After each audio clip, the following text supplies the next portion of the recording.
Muy bien, vamos a continuar con la segunda parte de citoesqueleto. Hoy nos toca hablar respecto a los microfilamentos. Vamos a hablar de los filamentos de actina. Esos filamentos de actina también se denominan microfilamentos porque son finos, son delgados, ¿no? ¿Cuánto es el diámetro que tienen los filamentos de actina? De 7 nanómetros. Ahora, ¿cómo están constituidos estos filamentos de actina? Estos filamentos de actina van a estar formados por polímeros de actina. ¿Qué significa un polímero? Este polímero está constituido por monómeros. Miren, hay un monómero de actina, otro monómero de actina, otro monómero de actina, otro monómero de actina y forman una cadena. Ahora, un polímero. Ahora, esto no es el filamento de actina. El filamento de actina está formado por dos polímeros. Miren, dos polímeros que se van a enrollar en una hélice helicoidal. Entonces, los filamentos de actina tienen 7 nanómetros de diámetro, como podemos ver acá, y van a formar una doble cadena helicoidal. Ya es una doble cadena de polímeros. Muy bien, ahora, la actina puede ser de tres tipos. Puede ser una actina alfa, puede ser una actina beta o puede ser una actina gamma. ¿Y cuál es la diferencia entre estos tres tipos de actinas? La actina alfa se va a localizar exclusivamente en células musculares. Entonces, ¿qué tipos de filamentos de actina, qué tipos de actina tenemos en las células musculares? Alfa. Por otro lado, las actinas beta son las que se van a localizar en la mayoría de los tipos celulares no musculares, ¿ya? Todo lo que no sea músculo, ahí se van a encontrar y se encuentran en su citoplasma o principalmente en la periferia. Vean acá. Mira, acá en la periferia, aquí están los filamentos de actina y forman lo que es la corteza celular, ¿no? Entonces, esta es una célula no muscular. Los filamentos de actina en este caso van a estar por todo el citoplasma, principalmente en la periferia. Muy bien. Ahora, las actinas gamma se van a localizar con la actina beta. Su localización suele coincidir con la actina beta, es decir, en las células no musculares. Perfecto, entonces de acá nos quedamos con que tiene 7 nanómetros de diámetro, es una doble hélice helicoidal y hay tres tipos de actina. Puede ser alfa, beta, gamma y va a depender de la localización. Si esta actina es de una célula muscular, pues es la actina alfa. Si esta actina está en una célula no muscular, puede ser beta o gamma. De hecho, la mayoría tiene beta, ¿verdad? Y estos tienden a localizarse todo el citoplasma, pero preferentemente en la periferia. Y aquí podemos ver, nos dice, en las células no musculares, los filamentos de actina van a formar una compleja red de microfilamentos cercano a la membrana plasmática y se la denomina el córtex celular, es decir, la corteza celular. ¿Qué función cumple la corteza celular? Le va a proporcionar cierta rigidez estructural a la célula, cierta rigidez. ¿Por qué cierta rigidez? Porque si bien le da esa rigidez, también tiene que permitirle deformarse a la membrana plasmática. Entonces, por ende, es rígida, pero le permite deformarse, ¿ya? ¿Y cómo se va a deformar? Mediante la contracción de los microfilamentos. Vean, aquí está la membrana plasmática y esta red, los microfilamentos se encuentran acá con una proteína motora, la miosina. ¿Y qué hacen las miosinas? Desplazan a la actina, hacen que se contraiga. Y esta contracción permite que la célula pueda cambiar de forma, pueda deformar su membrana, ¿no? Ahora, por otro lado, en el caso de las células musculares esqueléticas, la actina es muy abundante por todo el citoplasma, más que en la periferia, ¿ya? Y va a formar parte sobre todo del sarcómero, ¿no? ¿Qué es el sarcómero? Es la unidad funcional del músculo. Bueno, entonces célula no muscular por todo el citoplasma, preferentemente en la periferia corteza. Célula muscular por todo el citoplasma y forma el sarcómero.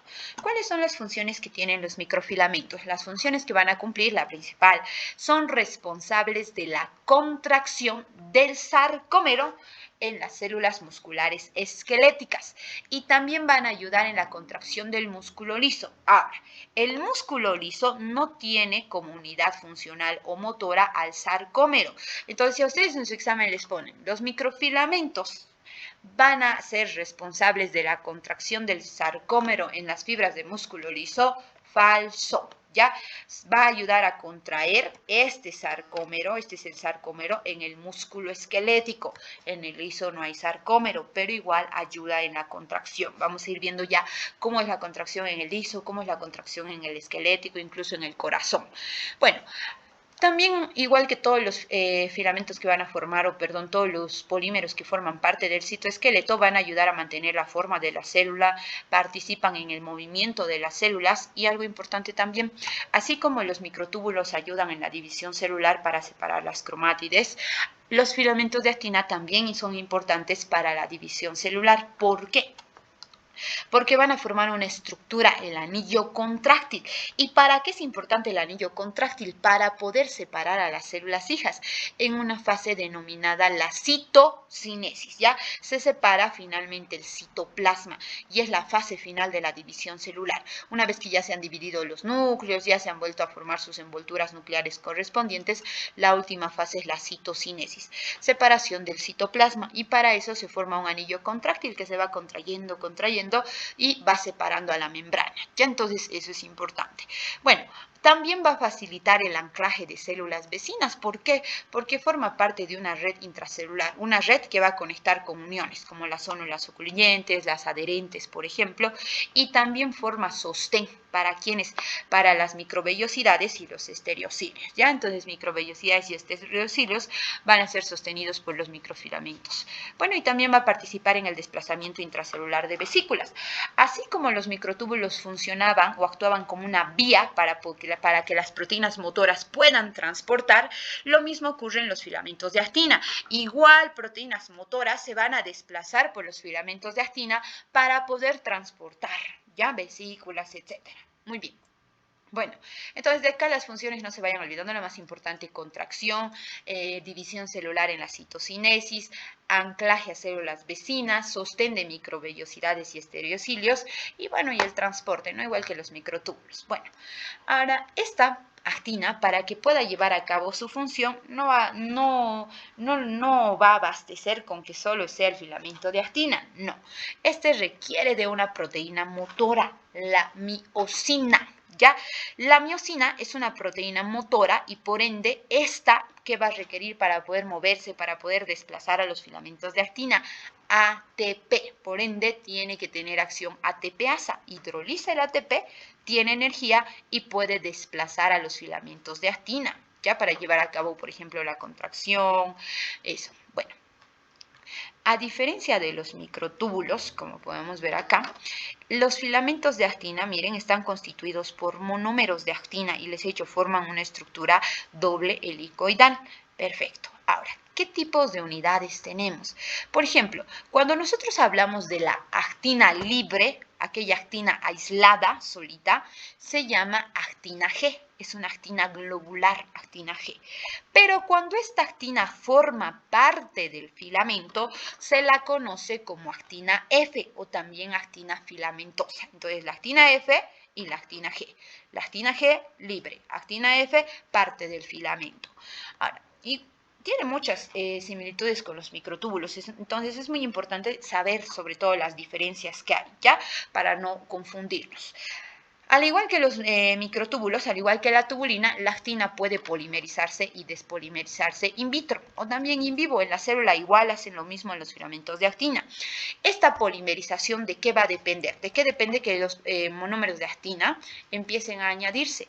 Va a depender de la concentración de esta proteína. Es decir, si hay mayor concentración de actina libre en el medio, pues más rápido se va a llevar a cabo la polimerización. Ahora, si es que hay menor concentración de actina libre, pues más tienden a la despolimerización. Entonces, este proceso depende mucho de la concentración de la proteína. Bueno, y para este proceso de polimerización y despolimerización, recordarán que la tubulina se unía a GTP o a GDP. GTP para polimerizarse, GDP para despolimerizarse. En este caso, la actina hace un proceso similar, pero no se une a GTP o GDP. Cuidado, se confunda. La actina se va a unir al ATP, ya, actina, ATP. Esto, cuando la actina está unida a ATP, la actina se encuentra activa y esta está lista para poder polimerizar. ¿Y en qué extremo tienden a polimerizar? Hacia el extremo positivo. En cambio, después de que hemos añadido la actina, miren, la actina unida a ATP, después esta que hace se va a despolimerizar. Entonces, esta se va a hidrolizar a ADP. Y una vez que esta actina está unida a ADP y ya no a ATP, pues esta tiende a desprenderse, se vuelve más inestable, no menos estable, y por ende lleva a la despolimerización en el extremo negativo. Entonces la actina ATP se polimeriza al positivo y la actina ADP se despolimeriza hacia el lado negativo. Bueno, algo importante también que nos menciona acá, nos dice que los monómeros de actina no son esféricos. Vean, no es esférico, no es así redondito. Tienen dos extremos. Tienen un extremo puntiagudo y un extremo protuberante. El extremo protuberante es el extremo positivo y el extremo puntiagudo es el extremo negativo. Y todas las actinas, miren, tienen la misma orientación. Miren, todas están hacia este lado con el extremo puntiagudo. Puntiagudo, extremo puntiagudo y así sucesivamente. Acá igual se ve extremo puntiagudo, extremo puntiagudo, extremo puntiagudo. Y hacia acá el extremo protuberante, protuberante, protuberante. Por ende, como todos están orientados en el mismo sentido, pues esto va a dar lugar a que los filamentos de actina tengan una polaridad, ¿ya? Es decir, que van a tener un extremo que va a estar por monómero de actina positivo y otro extremo que va a tener el monómero de actina negativo. Entonces, eso es importante. Ahora, recordando un poquito respecto a la tubulina. Ustedes recuerdan que la tubulina tenía dos subunidades. Tenía una subunidad que es alfa y una subunidad que era beta. Y la subunidad alfa siempre estaba hacia el extremo negativo. En cambio, la beta siempre estaba hacia el extremo positivo. Y todos los dímeros de tubulina se ponían de esa misma disposición.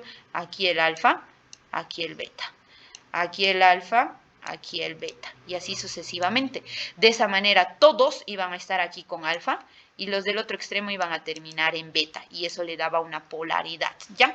Por ende, eso es importante. Ahora, cuando a ustedes les dicen extremo protuberante, les están hablando del extremo positivo. En cambio, el extremo puntiagudo es el extremo negativo. En su examen directamente les pueden poner el extremo puntiagudo o el extremo protuberante. Ya no les pueden poner como positivo o negativo, entonces es importante saber esto. Ya, protuberante positivo y puntiagudo negativo. Muy bien, entonces van a formar de esta manera y le dan la polaridad, como ya habíamos dicho. Y aquí está, miren, el extremo protuberante es positivo y el puntiagudo es el negativo, ¿no? Tiende a decrecer el negativo y el positivo tiende a crecer y a polimerizarse. Bueno, ahora, la interpretación molecular a esto se debe a ¿qué? A que los microfilamentos crecen por el extremo positivo y decrecen por el extremo negativo, semejante a los microtúbulos. Como ya dijimos, esta polaridad no es porque tenga carga positiva o aquí haya carga negativa, no. Va a depender de la velocidad de crecimiento, dónde se va a polimerizar y dónde se va a despolimerizar. Como hemos dicho, se polimeriza más rápido al positivo y además acá tiende a hacer polimerización porque es más rápido. Por otra parte, en el negativo es más lento y tiende a despolimerizar. ¿Ya? Muy bien. Bueno, y aquí está, miren, la actina unida a ATP va a incorporarse al extremo protuberante. Y es verdad, una vez que la actina está unida a ATP, está activa. Y como está activa, esta se va a unir hacia el extremo positivo. Empieza a hacer polimerización, es decir, en el extremo protuberante. Ahora, después de un tiempo, ¿qué pasa con esa actina ATP? El ATP se va a hidrolizar o disociar en ADP fosfato. Y como tiene ADP ahora, es menos estable. ¿Y qué hace? Estos actinas tienden a desprenderse hacia el extremo negativo. ¿Ya? Entonces, las actinas ADP, despolimerización. Actinas ATP, polimerización. ¿Dónde se polimeriza? Positivo. ¿Dónde tiene a despolimerizar? Negativo. ¿Ya?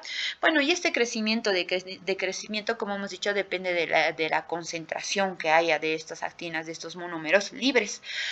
Bueno, algo importante igual, aparte de que estos tienen inestabilidad dinámica al igual que los microtúbulos, también tienen el intercambio rotatorio. ¿Qué es el intercambio rotatorio? Es el treadmilling. El treadmilling, ¿qué era? Cuando estos crecían en el extremo positivo y perdían en el negativo. Tiene el mismo mecanismo, ¿ya? Pero esto es más frecuente en la actina que en los microtúbulos. Y aquí está, es más frecuente que lo observado en los microtúbulos. Entonces, entre actina y microtúbulos, ¿quién tiene más este mecanismo de treadmilling? Actina. Bueno, como hemos dicho, poseen fluctuaciones en su longitud, ¿no? Constantemente van a estar creciendo, decreciendo, creciendo, decreciendo hacia el extremo positivo. Pero nos dice, estos cambios son más o menos lentos y menos importantes que los microtúbulos. Bueno, entonces, eso su inestabilidad dinámica incluso va a ser inferior al de los microtúbulos. Bueno, entonces, ¿dónde la inestabilidad dinámica, dónde este proceso de crecimiento, es más rápido, más importante? Microtúbulos. ¿Dónde hay mayor, por ejemplo, inestabilidad dinámica? En los microtúbulos son los que más crecen y se retraen todo el tiempo en comparación a la actina. Ahora, lógicamente la dinámica de los microfilamentos nos dice, observada in vitro, no tiene lugar de modo incontrolado en la célula, ¿ya? Lo importante acá es saber que en este caso los microfilamentos en la célula van a tener que asociarse a numerosos tipos de proteínas para poder regular la estabilidad, para poder asociarse incluso con otros filamentos de actina y poder formar haces o redes, ¿ya? En conclusión, los microfilamentos tienen que interactuar con proteínas, ¿ya? ¿Para qué? Para poder regular su estabilidad, para formar haces o redes de estos mismos. Vean aquí, las células se agrupan, nos dice, se van a agrupar los polímeros de microfilamentos y forman estos haces paralelos o también perpendiculares para proporcionar ¿qué? Un soporte estructural, y nos dice, también son necesarios para funciones concretas. Por ejemplo, los filamentos de actina que se van a alinear de forma paralela o en haces, nos dice que va a ser importante en las microvellosidades para mantener su forma, también para promover el movimiento celular por medio de los lamelipodios, los filopodios o incluso para anclarse firmemente a un sustrato. Entonces es importante que los polímeros o los filamentos de actina se agrupen, ¿ya? Para dar soporte estructural y además mantener la forma de las microvellosidades, promover el movimiento celular por medio de los lamelipodios, filopodios y anclaje. Entonces, esas funciones son las que van a tener. Bueno, respecto a la polimerización y a la despolimerización, también nos menciona que estas controlan la densidad del citoplasma. ¿Qué significa? Que la cantidad de actina que haya en el citosol va a determinar la densidad del mismo. Es decir, si hay mayor cantidad de actina, nos dice, mayor formación de redes mallas de estas actinas, el citosol o el citoplasma tiene una mayor consistencia, tiene un estado gel, es más espeso, porque hay muchas proteínas y aparte el agua es más espeso, estado gel, ya mayor consistencia. Pero si está en el estado opuesto, por ejemplo, carece de estas redes, no hay tantos filamentos de actina, pues va a ser más fluido, que se llama estado sol. Entonces, hay dos estados del citoplasma o del citosol, ¿ya? El estado gel y el estado sol. El estado gel es más consistente, más espeso, ¿ya? ¿Y por qué? Porque hay mayor cantidad de actina, redes y mallas de los mismos. En cambio, aquel citoplasma que tenga más una consistencia líquida, más fluida, se llama estado sol y es porque carece de estas redes de actina, ¿ya? Entonces, no olviden que la polimerización y la despolimerización van a controlar la densidad del citoplasma. ¿Y por qué? Si yo empiezo a polimerizar, ¿habrá más cantidad de redes o mallas? Sí. Entonces, ¿qué consistencia va a tener? Estado gel. Ahora, si yo despolimerizo, ¿qué voy a hacer? Voy a disminuir la cantidad de estas redes y por ende, ¿qué consistencia va a tener? Sol, es decir, más fluida, ¿no? Entonces, sí tiene que ver con esto. Bueno, como dijimos ya también que los filamentos de actina necesitan unirse a proteínas para poder funcionar. A ver, el comportamiento dinámico está regulado por estas proteínas, se llaman proteínas unidoras de actina, el ABP, proteínas unidoras de actina. En cambio, en los microtúbulos, las tubulinas igual necesitaban de proteínas y eran las MAP, eran proteínas de asociación a los microtúbulos, ¿no? En el caso de la actina son ABP, proteínas de unión a actina. Bueno, entonces es importante la asociación de estas proteínas para que puedan funcionar correctamente, son esenciales para mantener la estructura del citoesqueleto, ayudar en la endocitosis, en la motilidad, en la polaridad celular.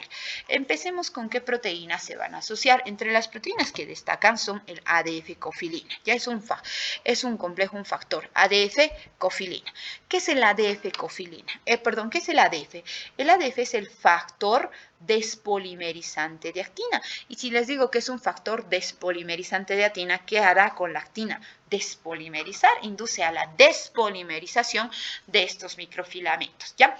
Bueno, entonces, estos ADF psicofilinas tienen la capacidad de unirse a ADP actina G y ADP actina F. ¿A qué se refiere con la ADP actina G? No olvidemos que las actinas G son aquellas libres. Entonces, aquella molécula libre que esté unido a ADP, como es la ADP actina G, esta va a unirse a estos complejos ADF cofilina. ¿Y para qué? Para evitar su polimerización, ¿no? Antes de polimerizarse, este GDP tendría que reemplazarse por un GTP. Entonces, por eso es importante. Ahora, por otro lado, también estos se van a unir directamente al filamento, a las actinas filamentosas, y lo que hacen es evitar su polimerización, más bien inducen a la despolimerización, ¿ya? Entonces eso es importante. Lo que hacen es inducir a la despolimerización o incluso secuestrar a los monómeros libres, entonces eso es lo que van a hacer. ¿Y será que esto se puede revertir? Sí. ¿Qué pasa si ahora en lugar de que estén secuestrados inactivos, quiero que estén activos? Es necesario intercambiar el ADP, que los está inactivando, por ATP, ¿ya? En estas actinas G y en las actinas F. Pero, nos dice, sobre todo se va a cambiar la actina G. Ya no se cambian las actinas F porque ya están en el filamento. Entonces, siempre las G. Ahora, esto nos dice que se va a lograr por medio de la actividad de una proteína que es la profilina. ¿Qué hace la profilina? La profilina tiene la capacidad de intercambiar ADP por ATP. Entonces le quita el ADP y le pone ATP. ¿En qué estado va a estar? Activo. ¿Y esto qué hace? Tiende a ¿qué? A ayudar en la polimerización, ¿ya? Muy bien.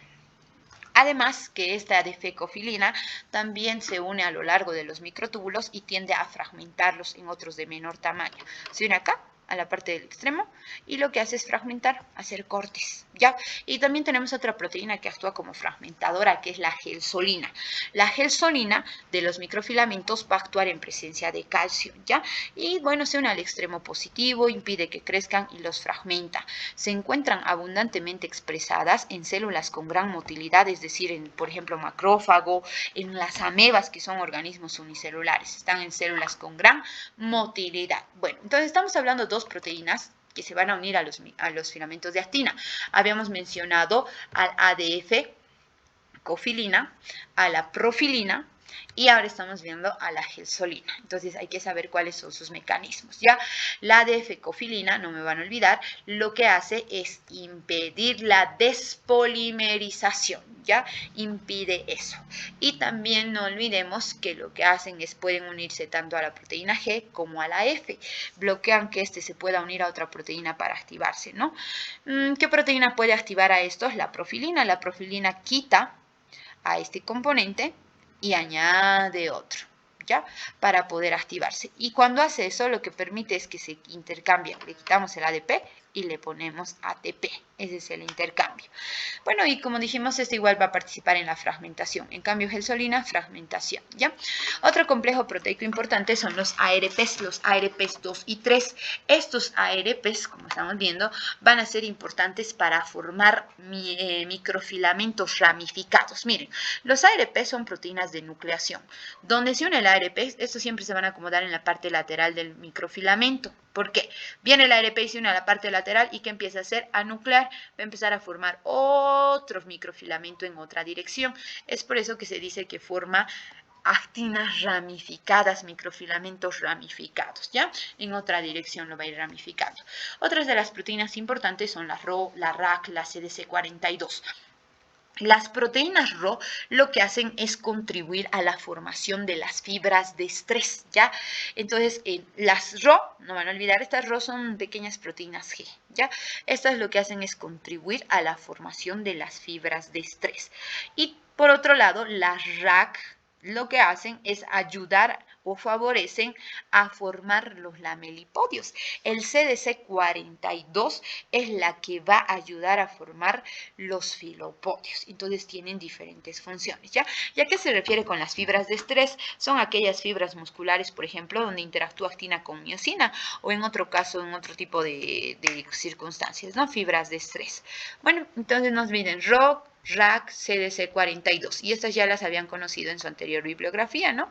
Las RO, las RAC y las CDC42. RO, no olviden, formación de fibras de estrés, ya interactúan con la miosina. Las RAC, lamelipodios, CDC42, filopodios. Bueno. También hay otra proteína que se va a asociar, que es la filamina. La filamina tiende a entrecruzar los filamentos de actina. Miren, filamento de actina, entrecruzado. Entonces, lo que hace esta proteína filamina es poder prácticamente entrecruzar a los mismos y participa también en el anclaje. Permite anclar y conectar al filamento de actina, a este entrecruzamiento, con la membrana plasmática, por ejemplo, ¿ya? Y en su ausencia tiende nos dice, a hacer que el citoplasma tenga un estado de sol, ¿ya? ¿Por qué un estado sol? Porque no olviden, si no está ayudando a que estos se unan en mallas, en haces, pues tiene un aspecto más líquido, ¿verdad? Un estado sol. Por otro lado, tenemos a las WAS, ¿ya? Estas proteínas WAS, nos dice, van a participar en la polimerización, ayudan a formar igual estructuras ramificadas. ¿Por qué? Porque estas WAS van a ser necesarias para activar a las ARPs. Miren, las WAS activan a las ARPs y las llevan a ¿dónde? Al sitio de nucleación y ramifican. Bueno, entonces eso. Y si hay una mutación en estas WAS va a ser bastante letal, no va a ayudar a formar estas estructuras ramificadas, nos va a activar a las ARPs 2-3. Entonces nos puede dar lugar a una enfermedad que es el síndrome de Wiskott-Aldrich, ¿ya? Este síndrome de Wiskott-Aldrich se va a caracterizar porque hay alteración, afecta fundamentalmente el sistema hematopoyético, va a causar lo que es el eczema, trombocitopenia, deficiencia del sistema inmunitario, diarrea sanguinolenta, entonces es bastante letal. El tratamiento puede requerir la transfusión de plaquetas, por ejemplo, un trasplante de médula ósea como tal.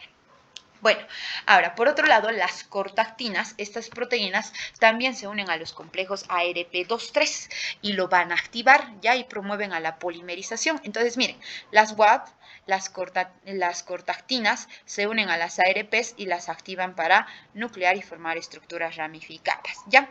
Bueno. Las fimbrinas y las bilinas, ustedes ya las han estudiado, van a ser aquellas proteínas las cuales van a interactuar con las actinas de las microvellosidades y las organizan en haces paralelos. Aquí podemos ver, miren, la bilina está conectando a los filamentos de actina. También tenemos a la fimbrina, que hay otra proteína, la lilita, que igual está conectando a los haces de filamentos de actina, ¿ya? Entonces, en las microvellosidades.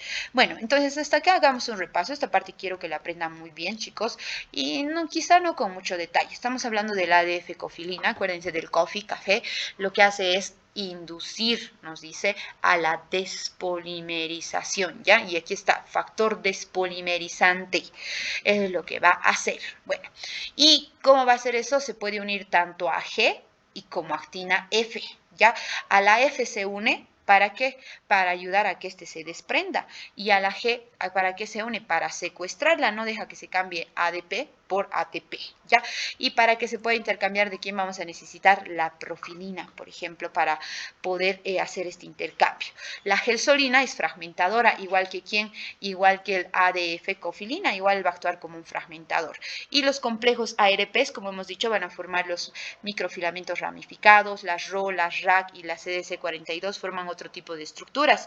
Por ejemplo, las RO, fibras de estrés, las RAC, formación de lamelipodios, las CDC42, la formación de los filopodios, ¿no? Entonces eso. Y no olviden que las RO, RAC y CDC42 pertenecen a las proteínas G pequeñitas. Eso es importante. Bueno. Las filaminas lo que hacen es entrecruzar y lo van a anclar con la membrana plasmática. Las WAS activan a quién? A las ARPs. ¿Cuál es el síndrome? Wiskott. Acuérdense ya de WAS. ¿Qué es WAS? Es Wiskell-Aldrich. ¿Qué síndrome tiene? El Wiskell-Aldrich, ¿ya? Síndrome de Wiskell-Aldrich protein. Por eso se llama la proteína del síndrome de esta enfermedad. Bueno, y cuando hay esta enfermedad, como hemos dicho, es bastante letal, ¿no? Va a afectar tanto lo que es el sistema inmunitario, va a causar diarrea, el sistema hematopoyético y demás. No es muy importante, ya eso es mucho detalle, ¿ya? Entonces traten de enfocarse en lo más importante. Las cortactinas, dijimos, también va a activar a las ARPs y las fimbrinas, las bilinas, lo que hacen es organizar a los haces de las microvellosidades. Por otro lado, también podemos encontrar otro tipo de proteínas en los sarcómeros, por ejemplo, la actina alfa. La actina alfa fija al filamento de actina para la formación de haces contráctiles del sarcómero muscular. Entonces, eso, no me van a confundir la actinina con la actina, ¿ya? La actinina alfa fija los filamentos de actina, ya los va a fijar la actinina alfa. Ahora, también contamos con otra proteína, el CAP-Z. Este CAP-Z lo que hace es actuar como un taponamiento, va a taponar el extremo positivo y que se va a unir a los extremos de los microfilamentos para estabilizar su elongación, ¿ya?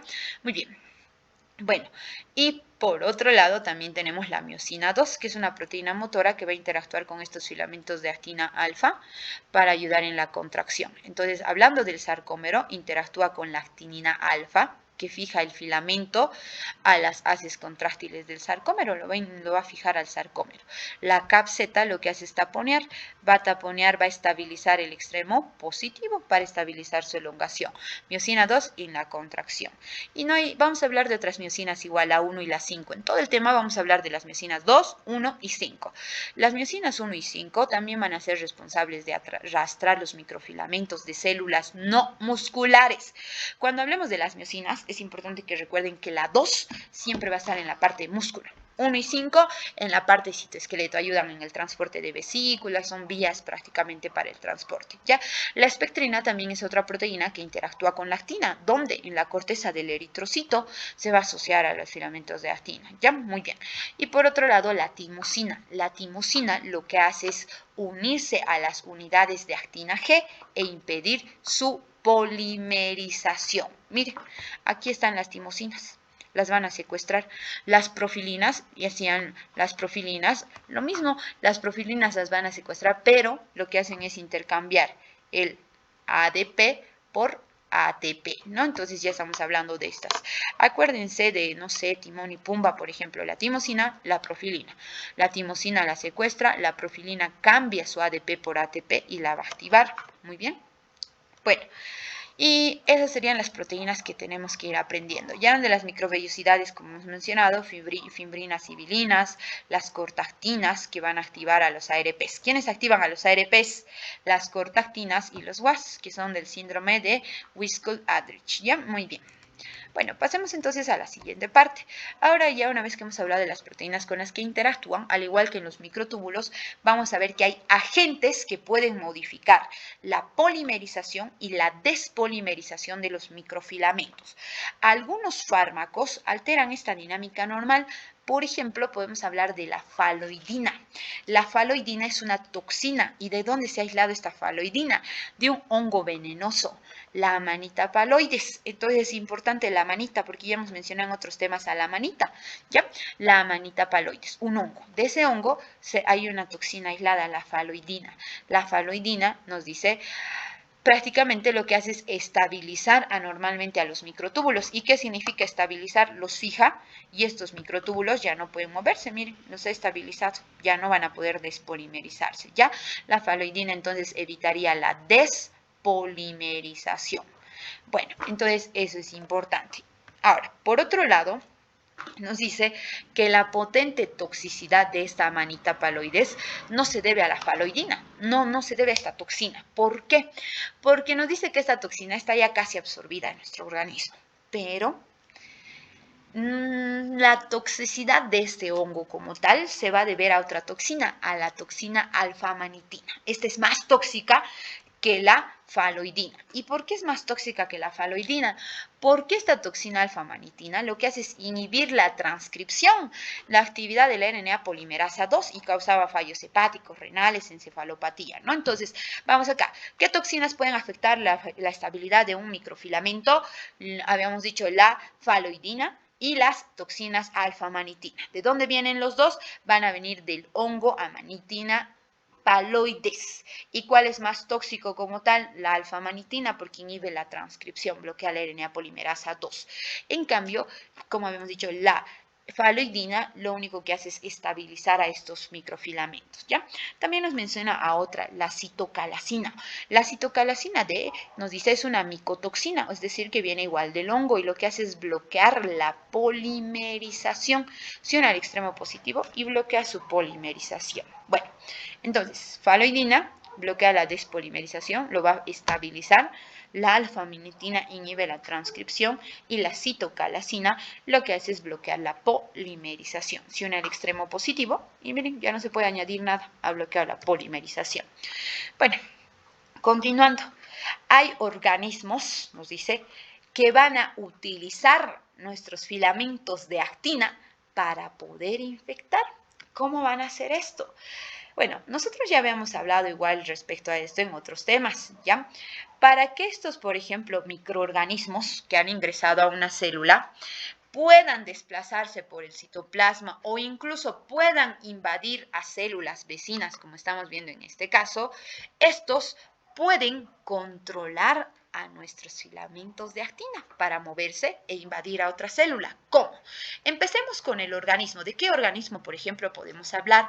La Listeria monocitogénesis, que es causante de una enfermedad, la listeriosis, ¿no? Esta Listeria monocitogénesis causa una enfermedad bacteriana poco frecuente, pero es muy grave. Nos dice hasta un 40% va a causar la muerte, sobre todo en ancianos y niños. Bueno, si pueden lo memorizan, si no, igual ya no pasa nada. Lo importante de acá es uno, la Listeria monocitogénesis, ¿mediante qué? ¿Cómo lo obtenemos? La ingestión de alimentos poco tratados como leche, verduras, quesos, ¿ya? Bueno, ahora, lo que pasa acá, esta listeria, miren, esta es la Listeria monocitogénesis, es un bacilo.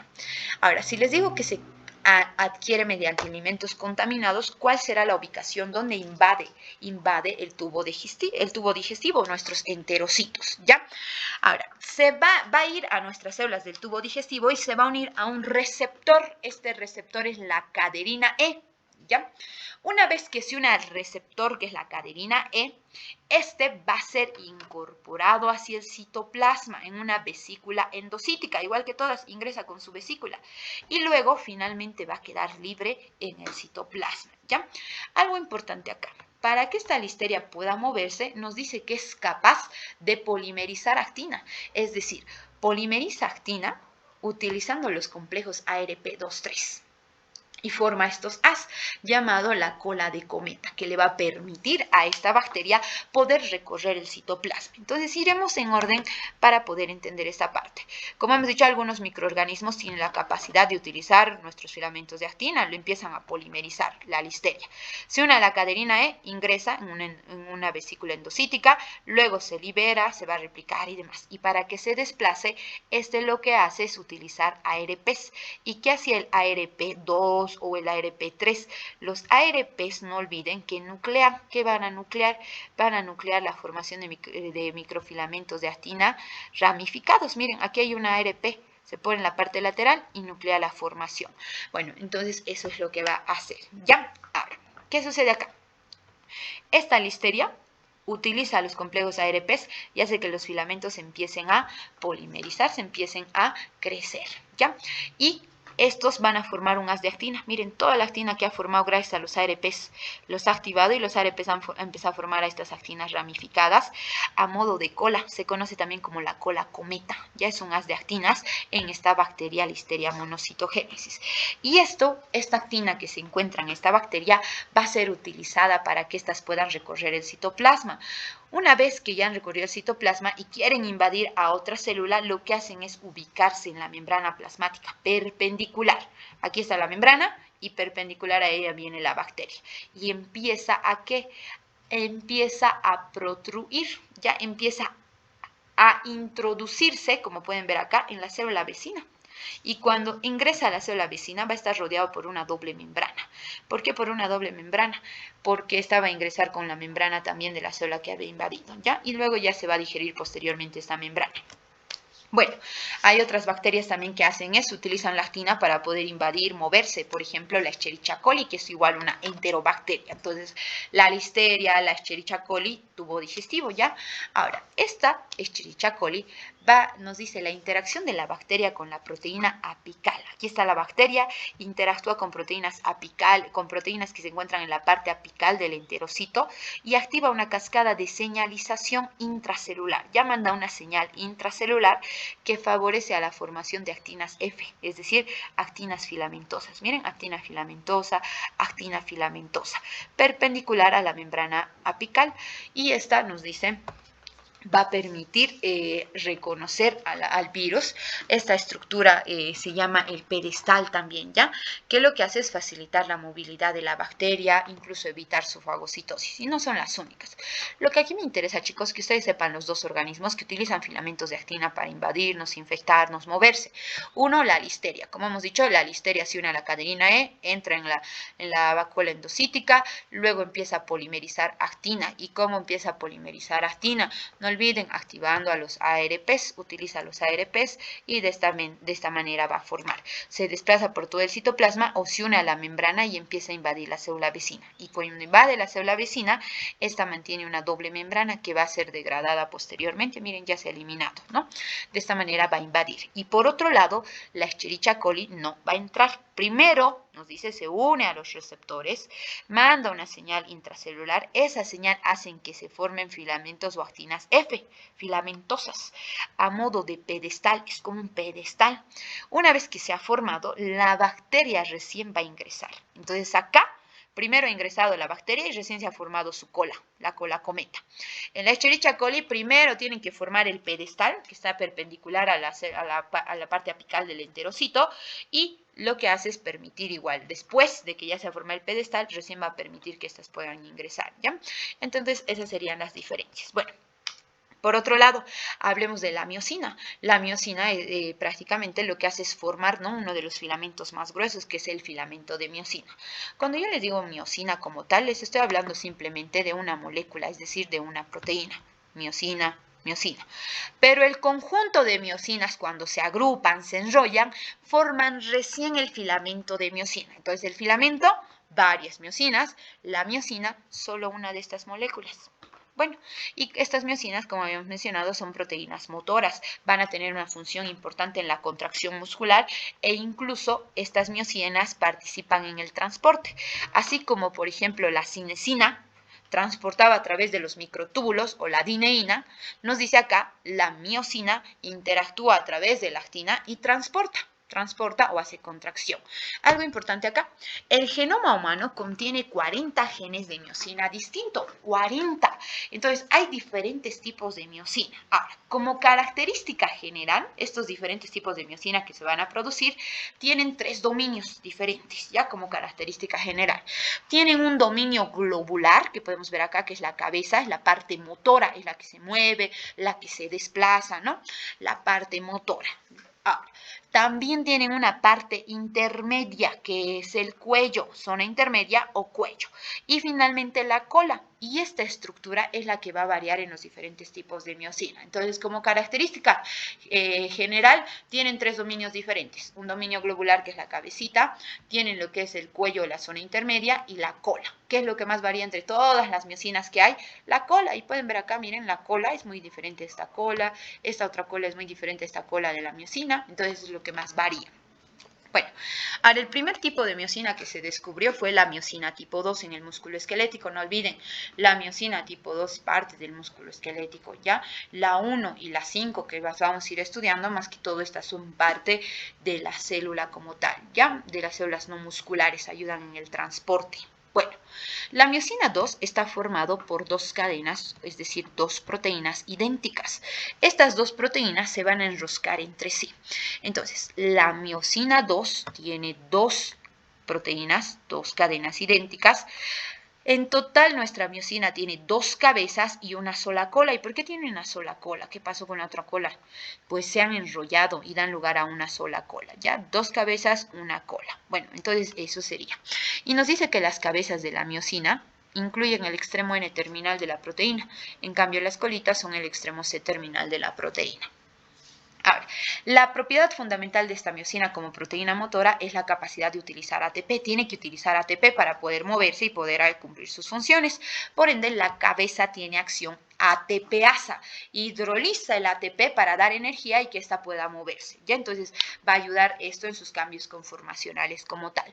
Bueno, y eso es lo que hace la miosina. Ayuda a desplazarse sobre los filamentos de actina. La interacción entre la miosina y la actina se ha estudiado experimentalmente. Por ejemplo, lo que han hecho los científicos es han separado la cabecita de la miosina y la cola. ¿Para qué? Para comprobar sus funciones y ahí se han dado cuenta y han determinado que la cabeza es la parte motora, es la que tiene la actividad ATPasa y no la cola. Ya las han separado. ¿Y cómo las han separado a la cabeza y a la cola experimentalmente? Mediante un tratamiento enzimático con papapaína. Ya la papapaína es la que las ha separado. Bueno, ahora, estas cabezas motoras se añadieron in vitro junto con la actina F y se ha observado en el microscopio que la miosina se une espontáneamente a la actina, ¿ya? Entonces teníamos nuestra miosina, pero luego han agregado aquí actinas F y la miosina se agregaba a la actina de manera espontánea, ¿ya?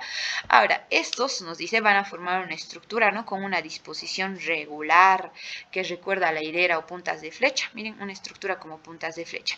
La punta de la flecha, acá, vean, está situada hacia el extremo negativo del filamento de actina. Este es el extremo negativo. En cambio, el barbado, es decir, el extremo protuberante, así como tal, el de crecimiento, queda hacia el extremo positivo. Y entonces la punta de la flecha hacia el extremo negativo, extremo barbado hacia el positivo. Bueno, esta es la disposición que toman como tal. Hablando del músculo estriado o el músculo esquelético, es importante ver que las moléculas de miosina se asocian entre sí. Ya que les dije, esto es una miosina y todas estas miosinas se agrupan y forman el filamento más grueso. Entonces está asociado por muchas miosinas 2. ¿Ya? Porque los filamentos de miosina participan en el músculo para la contracción. Luego, para el transporte están independientemente como miosina nada más. Entonces, este filamento de miosina tiene un grosor de 15 nanómetros de espesor, 15 nanómetros, ¿ya? Y de longitud 1.6 micrómetros de longitud. Espesor 15 nanómetros, longitud 1.6 micrómetros. Y nos dice que este filamento de miosina incluye cabecitas y moléculas. ¿Cuántas moléculas, cuántas cabecitas tiene en total este filamento? Entre 300 a 400 que están entrelazados entre sí. De esa manera y forman prácticamente como 2 ramilletes. Miren, hay 2 que están apuntando hacia extremos opuestos. Tenemos un segundo ramillete que está orientado hacia otro lado y el otro hacia el otro extremo, ¿no? Entonces eso sería importante. La parte de las colitas está hacia el medio y la parte de las cabecitas hacia la parte periférica. Bueno, entonces eso en cuanto a la miosina 2, como ya hemos mencionado. Ahora, por otro lado, la miosina 1 tiene una estructura más sencilla. Miren, una cabeza, una cola. Miosina 2, 2 cabezas, una cola. No está formado por 2 cadenas poliméricas. Hablemos ahora de la miosina 1. Este tipo de miosina no forma filamentos complejos, ¿ya? No va a formar esto, sino que cada una de estas moléculas individuales puede interaccionar con un filamento de actina y moverse a través de él para poder transportar. Como les mencioné, la 1 y la 5 ayudan en el transporte. Por ende, no forman filamentos complejos, miren, como la miosina 2, filamentos complejos, no. La 1 lo único que hace es interaccionar con el filamento, miren, la miosina 1, la miosina 5, interaccionan con la parte del filamento de actina y se mueven a través de ello. Y no olviden que estas miosinas son proteínas motoras, por ende para moverse necesitan un gasto de ATP, ¿ya? ¿Y hacia qué dirección van a transportar? Van a transportar hacia el extremo positivo del filamento de actina. Siempre hacia el positivo. La cinesina de los microtúbulos, positivo. La adeneína de los microtúbulos, hacia el negativo. ¿Ya? Entonces los extremos son importantes. Esta miosina 1 también forma parte de las proteínas que componen las microvellosidades. ¿Ya? Entonces la miosina 1 es la que forma las microvellosidades y ayuda a arrastrar los filamentos de actina provocando el movimiento de estas mismas microvellosidades. Por otro lado, la miosina tipo 5 posee 2 cabecitas. Vean acá, 2 cabecitas y tiene 2 colas. Mire, en cambio la miosina tipo 2 2 cabezas, una cola nada más. Ya, miosina 5, 2 cabezas, 2 colas. Importante la estructura y las diferencias. Miosina 1, solo uno, una cabeza, una cola. Es así de simple, ¿ya? Bueno, estas nos dice, van a formar 2 cabezas, tienen 2 cabezas y 2 colas. ¿Cómo? Porque nos dice que el enrollamiento de sus colas es parcial, no se ha enrollado todito. Vean que ya llegando al final, en el extremo C terminal como tal, estas lo que hacen es no unirse y forman estas colitas, ¿ya? Esta miosina 5 contribuye al desplazamiento de las vesículas. Miren, aquí podemos ver las miosinas 5. Van a ayudar a transportar estas vesículas a través de los microfilamentos. Van a transportar. Por ejemplo, la miosina 5 interfiere ¿en qué? Va a intervenir en la transferencia de gránulos de melanina desde el melanocito hasta el queratinocito. Entonces, ¿qué función cumple la miosina 5? Transporta gránulos de melanina, es decir, melanina, desde el melanocito hasta el queratinocito. Es el responsable del color. Tienen que migrar estos, porque ¿quién nos da color? La melanina. Entonces, la melanina tiene que ser llevada del melanocito, que es el productor de melanina, al queratinocito, que es parte de la piel y tiene que tener un color. Si estos queratinocitos no reciben la melanina, no tienen color y hay una enfermedad, la enfermedad de Grisel.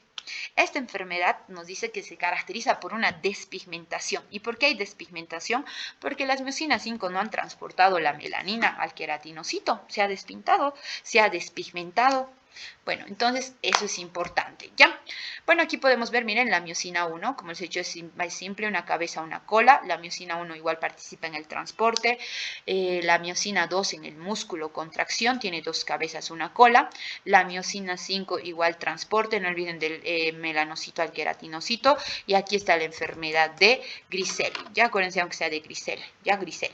Y bueno, tiene dos cabezas y 2 colas. ¿Y por qué tiene 2 colas? Porque el enrollamiento de su cola es parcial. Miren, aquí es completo, aquí es parcial, ¿ya? Bueno, pasando a la estructura del sarcómero en el músculo esquelético y la contracción muscular. La contracción muscular es la función mejor conocida y más representativa de la interacción entre actina y miosina. Es la que más he estudiado. Las células musculares esqueléticas, tanto cardíacas, por ejemplo, como las lisas, basan su mecanismo de contracción en esta interacción. Para contraer el músculo esquelético, tiene que interaccionar actina con miosina. Para contraer el músculo liso involuntario, igual, tiene que interaccionar actina y miosina. Para contraer el músculo, igual, interaccionan actina y miosina. Entonces, va a ser básico para la contracción de estos 3 tipos de músculos, ¿ya? El músculo esquelético es de tipo estriado, ¿no? Al igual que lo que es el músculo cardíaco. Ahora, el músculo esquelético como tal es estriado. Ahora, ¿qué tipo de movimiento hace el músculo esquelético? Un movimiento voluntario. Importante, ¿ya? Va a ser un movimiento voluntario, va a ayudar en lo que es la contracción, ¿no? Por la interacción de actina y miosina. Bueno, estos músculos esqueléticos van a estar formados por fibras musculares, ¿ya? El músculo está formado por fibras musculares y estas fibras van a tener numerosas miofibrillas. El músculo tiene una fibra. Las fibras miofibrillas, ese es cómo se van a ir estructurando. Estas miofibrillas, esto es una miofibrilla, ¿ya? Las miofibrillitas están formadas, nos dice, por unidades repetitivas. A estas unidades se las conoce como sarcómero, la unidad funcional. ¿Quién no tiene sarcómero? Músculo liso, ya el músculo involuntario no tiene. Bueno, entonces se van a contraer acá. Ya, esta es la unidad funcional del músculo esquelético, el sarcómero. En este sarcómero se van a encontrar los filamentos de actina y los filamentos de miosina. Actina, miosina. Vean, este es el sarcómero. De acá, acá. Aquí hay actina y el azulcito la miosina. Bueno, y van a ayudar a mantener lo que es la parte de la estructura, ¿no? Si nosotros observamos en un microscopio electrónico, por ejemplo, músculo esquelético, vamos a ver que estos van a presentar patrones de bandas claras y oscuras. La banda oscura se denomina banda A. Bien, aquí está, la banda oscura, la banda A. Mientras que las bandas claras se llaman bandas I. Aquí. Entonces, las bandas oscuras corresponden a los filamentos de miosina. Las bandas claras son la parte de actina, solo actina. Ya, la oscura es miosina y actina, actina las claras. Bandas oscuras, bandas A. Las bandas claras, bandas I. Esa es la estructura que van a tener estos. Bueno, por otro lado, Aquí igual podemos encontrar, miren, bandas oscuras, bandas claras, bandas A, bandas I. ¿Y qué limita un sarcómero? El sarcómero está limitado por dos discosetas. Disco Z, disco Z. Este es un sarcómero, ¿ya? Aquí igual podemos encontrar disco Z, sarcómero, todo esto, ¿ya? Banda A, que corresponde a la zona oscura miosina-actina, y banda I es la parte clarita que solo tiene actina. Bueno, las bandas I, en realidad, como son zonas oscuras, estas zonas, nos dice, claras, van a tener una zona oscura que está en la parte central. Miren, esta es toda la banda I, clarita, pero tiene una porción central que es oscura.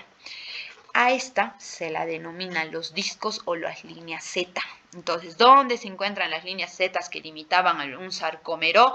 En las bandas I. En las bandas claras está como una línea oscura. Aquí está disco Z. Por otro lado, nos dice el sarcómero se define como una unidad, ¿no?, entre los discos Z. Esto es importante. ¿Qué longitud tiene el sarcómero? Todo esto de disco Z mide aproximadamente de 2.5 micrómetros de longitud. Esto en situación de relajación. Cuando se contrae, obviamente se va a cortar, se va a reducir aproximadamente 0.4 micrómetros. Ya a eso se va a reducir. Bueno, ahora, las bandas oscuras, que son las bandas A, también van a tener una zona algo más clara, que es la zona H, ya en la parte del centro. Entonces, la banda oscura tiene en el medio una parte blanca clarita, que es la parte o la zona H. Las bandas claritas van a tener en la parte central igual una zona oscura, que son las líneas Z. Ya eso sería importante. Muy bien. Bueno, ahora, las bandas A, como hemos visto, en estas bandas A se van a situar, ¿qué? Los filamentos de miosina y lactina de manera paralela, ¿no? Y esto es la zona como tal. Y a la parte periférica van a estar rodeados por lo que son las cabecitas, ¿no? Aquí, y los filamentos de actina. Bueno, aquí podemos ver, miren. Ahora, estos filamentos están formados por la actina F, ¿ya? Lo estamos hablando de filamentos. Estas son las que ya están asociados. Ahora, tenemos otras proteínas también que se van a asociar acá, como la tropomiosina, la troponina. La tropomiosina es ese complejo que se enrolla como un cordón sobre el polímero de actina. Miren, esta es la actina. Y alrededor de esta actina se está enrollando esto. ¿Ven el amarillito? Este amarillito se llama tropomiosina. Y aparte de la tropomiosina que rodea los surcos del filamento de actina, tenemos otro complejo proteico, la troponina. ¿Y por qué es un complejo proteico? Porque está formado por muchas subunidades. Miren, 1, 2, 3 subunidades, ¿ya? Entre esta troponina va a estar entre los huecos de la hélice, ahí se va a encontrar y tiene un papel muy importante en la contracción del sarcómero. Durante la contracción muscular, las bandas A no van a variar de longitud, a diferencia de las bandas I, que sí se van a acortar.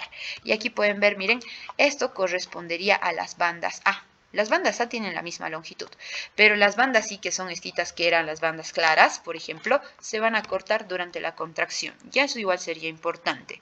Bueno, y para poder llevar a cabo esto se necesita de energía, ¿no?, que es proporcionada de la hidrólisis de ATP. ¿Quién utiliza esa energía? Los filamentos de miosina.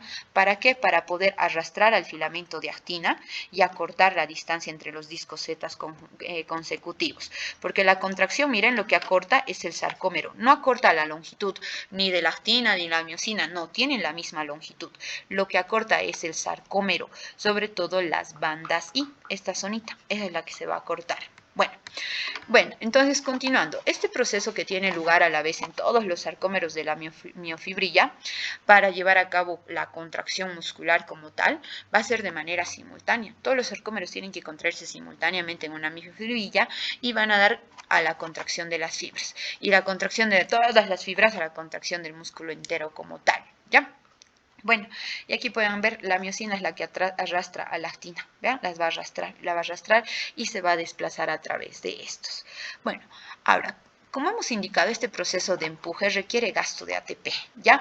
Que va a ser gracias a su acción ATPasa. Ahora, para que vayamos entendiendo un poquito esto, ¿cómo es que la miosina arrastra el filamento de actina?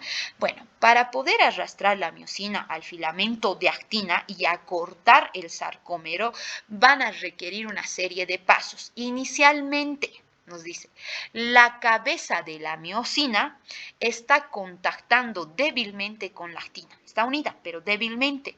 Y esto ocurre porque la cabecita está unido a ADP y a fosfato inorgánico. Entonces, nosotros habíamos aprendido, una vez que se une al ATP hay que hidrolizar y esto ayuda a mover a la miosina. Entonces, acá estaba unido a ATP, vean. Después de que estaba unido a ATP, este ATP se ha hidrolizado y ahora está unido a ADP y a fosfato inorgánico. Y cuando está unido a ADP y fosfato inorgánico, la unión con la actina es débil. En la etapa posterior nos dice, una vez que se han unido la actina y la miosina débilmente, se tiene que perder el grupo fosfato. Miren, se va el grupo fosfato y solo va a quedar el ADP. Y cuando se va el grupo fosfato, estamos en un estado de pregolpe. ¿Qué significa? Está listo para que esta miosina sufra un cambio conformacional, ¿ya? Porque la miosina para poder arrastrar tiene que sufrir cambios conformacionales. Miren, este es el cambio conformacional, un movimiento en bisagra que hace, ¿ya? Entonces, para eso, por eso se llama pregolpe. Se liberó del fosfato y está en un estado de pregolpe. Una vez ya que se ha eliminado este grupo fosfato como tal, va a dar lugar a un cambio conformacional de la miosina, por eso pregolpe. Se fue el fosfato y la miosina sufre un cambio conformacional. Este cambio conformacional le permite liberar el ADP. Libera el ADP y hace este movimiento. Le llaman movimiento tipo bisagra, porque el movimiento tipo bisagra tiene que ver con una flexión, extensión, miren, así, bisagra. Entonces, eso es lo que hace el ADP, ¿ya? Bueno, entonces ya en esto, cuando ha sufrido un cambio conformacional, la miosina ya se ha desplazado, ¿cuánto? 10 nanómetros, ¿ya? Bueno, y se ha desplazado hacia la parte del sarcómero, ¿no? Al filamento de actina, eso es importante. ¿Qué hace la miosina? Desplazar la actina. ¿Hacia dónde? Hacia la parte del centro. Aquí pueden ver, chicos, miren, la actina está acá. ¿En qué dirección va a desplazarlo la miosina? Aquí, miren, hacia la parte del centro. ¿Ven? Esta es la actina. La cabecita mueve y lo desplaza hacia el centro, ¿ya? Muy bien. Bueno, ahora, una vez que ya ha desplazado, ya se movió, ya se liberó del ADP, nos dice que este tiene que unirse a ATP. Hasta que se una con el ATP, mientras tanto se va a quedar ahí, unido a la actina. Viene ATP y libera la actina. Está suelto, la cabeza no está unida a la miosina, no está unida a la actina, ¿ya? Después de un tiempo, este ATP se hidroliza y cuando se hidroliza, nuevamente está unido a ADP y fosfato y recién se une a la cabecita, ¿no? Entonces, este ciclo se va a repetir muchas veces. En resumen, chicos, no quiero que se confundan. Miren, en el primer paso, como hemos dicho, este ya se ha unido a ATP. Y cuando está unido a ATP, no olviden que está separado. No se une a la actina. Para unirse a la actina es importante liberar energía, entonces tiene que hidrolizar su ATP. Una vez que ha hidrolizado el ATP y cuando está unido a ADP y fosfato, recién se une a la cabeza débilmente. Y para unirse más fuerte, ¿qué tiene que liberar? El fosfato. Y eso le permite que hacer un cambio conformacional. Miren, en un movimiento bisagra se desplaza. ¿Cuánto? 10 nanómetros, habíamos dicho que se va a desplazar aproximadamente. Y esto va a ocurrir cuando libere su fosfato, ¿ya? Entonces, mira, está con ADP, se ha unido fuertemente y luego hace este movimiento, ¿ya? Entonces, si une ATP, no está unido. ADP y fosfato se une débilmente. Se va el fosfato y solo queda ADP, se une fuertemente. Y esto le va a permitir desplazarse. Y se va a desplazar cuando libere el ADP. Ya no tiene ADP, se va a quedar unido hasta que venga un nuevo ATP. Viene el ATP, se suelta. Hidroliza, se une. Luego, manda el fosfato, se une más fuerte. Libera el ADP, se desplaza. Viene ATP, se suelta. Y eso es lo que hace. Miren acá. ATP no se une. ¿Ven? Y luego cuando está ADP y fosfato, recién se une a la actina. Aquí está, unido.